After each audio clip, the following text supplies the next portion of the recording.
Très chers téléspectateurs de 14 TV Gabon, bonsoir. Soyez les bienvenus pour ce flash d'information du lundi 4 novembre 2024 dans le magistère universel. Ce lundi 4 novembre 2024, le Saint-Père a présidé la basilique Saint-Pierre de Rome la messe de suffrage à l'intention des cardinaux et évêques décidés au cours de l'année.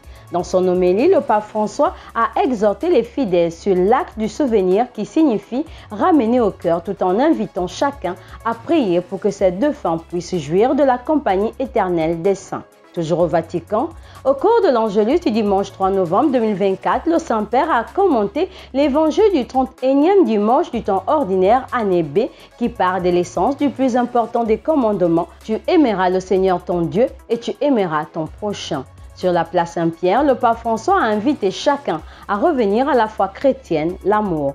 En citant la dernière encyclique Dilexit Nos, le pape François rappelle que le cœur est la source et la racine de toutes les autres forces, convictions, passions et choix. Il nous faut donc fixer dans son cœur le commandement le plus important, aimer le Seigneur ton Dieu et aimer ton prochain comme toi-même, sans oublier de faire son examen de conscience quotidien. Église en marche. Le vendredi 1er novembre 2024, les paroissiens de la cathédrale Notre-Dame de l'Assomption Sainte-Marie étaient en joie avec la célébration de la solennité de la fête de Toussaint. C'est le curé de cette paroisse, l'abbé Jean-David Ndangambom, qui a présidé l'Eucharistie. À l'occasion de la célébration de la fête de Toussaint, le vendredi 1er novembre 2024, l'abbé Pamphile Assoumo Vomo, formateur résident au Grand Séminaire National Saint-Augustin de Libreville, a présidé une messe précédée des laudes.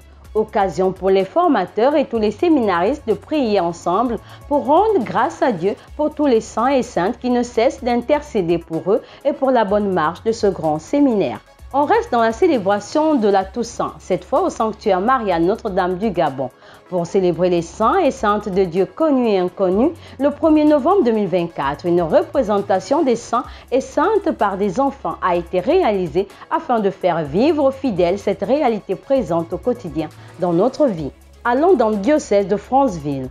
La communauté chrétienne de la cathédrale Saint-Hilaire de Franceville a accueilli les nouveaux catéchumènes de l'année pastorale 2024-2025 au cours de la messe présidée le dimanche 3 novembre 2024 par l'administrateur de la cathédrale, Père Yaroslav Antoniak, communément appelé Père Yarek.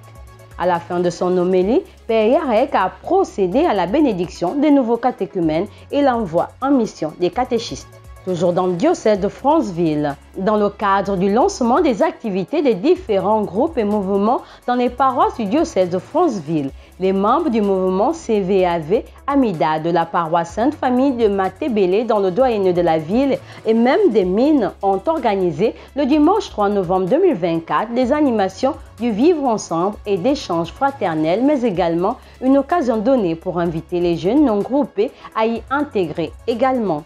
Une ambiance d'espérance pour ces jeunes heureux d'avoir vécu cette journée, tous vêtus aux couleurs du mouvement d'église. Pour la boucle de ce flash, une blague de mauvais goût sur le secret de confession.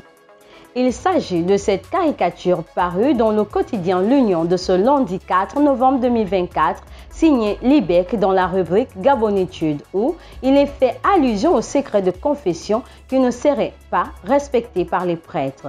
Allusion grave et atteinte inadmissible à la pratique du sacrement de la réconciliation, alors que le Code de droit canonique dispose clairement au canon 983, paragraphe 1, le secret sacramentel est inviolable. C'est pourquoi il est absolument interdit au confesseur de trahir en quoi que ce soit un pénitent, par des paroles ou d'une manière et pour quelque cause que ce soit. Paragraphe 2. À l'obligation de garder le secret sont également tenus l'interprète s'il y en a un et aussi tous ceux qui, d'une façon ou d'une autre, ont eu par la confession connaissance des péchés. Puis, au canon 984, paragraphe 1, l'utilisation des connaissances acquises en confession qui portent préjudice aux pénitents est absolument défendue au confesseur, même si tout risque d'indiscrétion est exclu. Paragraphe 2.